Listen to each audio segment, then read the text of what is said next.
Greetings, everyone. I'm recording this message on Friday, the 5th of June.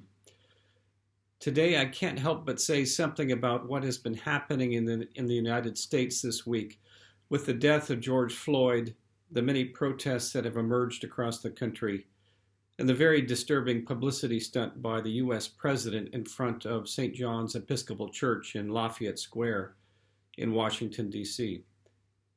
This past February, my wife Cindy and I had the privilege of attending Sunday Eucharist at St. John's Church. It's a beautiful historic worship space with colonial architecture dating back to the early 19th century.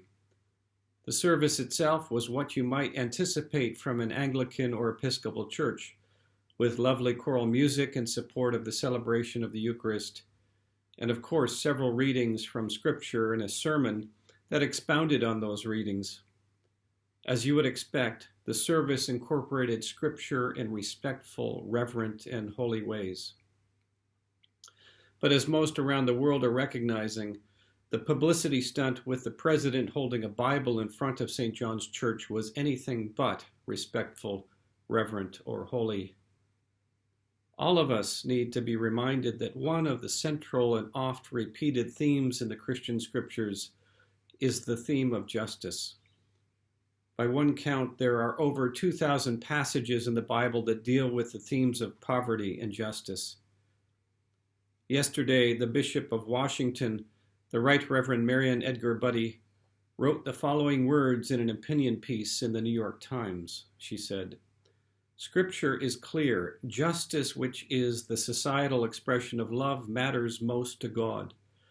Justice is also what is most important to those who are exercising their right to peaceful protest. They are expressing what we all know to be true. It's past time to fix a law that allows police officers and vigilantes to go unpunished for crimes against people of color. It's past time to correct the gross disparities in healthcare that COVID-19 has revealed. It's past time to change economic and educational systems that privilege white people." I couldn't agree more with Bishop Budde's words. So my message today is that each of us renew our commitment to justice for those who are most vulnerable in our society, especially for the victims of systemic racism and white privilege, particularly the First Peoples of Australia. It is my prayer that, in the words of the prophet Amos, justice would roll down like waters and righteousness like an ever-flowing stream.